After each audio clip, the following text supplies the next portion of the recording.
సాక్షాత్తు జ్వాలాస్తంభ ఉగ్ర లక్ష్మీ నరసింహస్వామి వారు స్వయంగా కొలువైన ప్రదేశమే ఈ జంబులపాడు.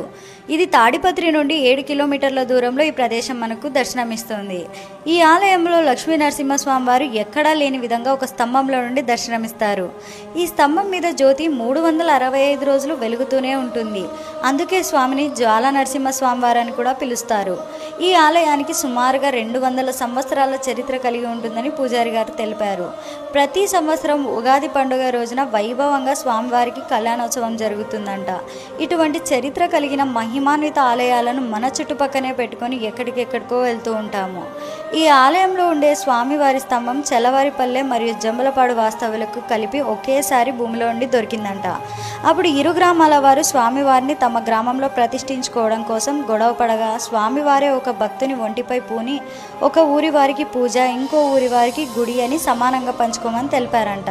అప్పటి నుండి జంబులపాడులో గుడి స్థాపించి చెలవారి వాళ్ళ వారు పూజా కార్యక్రమాలు నిర్వహిస్తూ ఉన్నారంట. ఓం శ్రీ లక్ష్మీ నరసింహస్వామి గోవిందా గోవింద.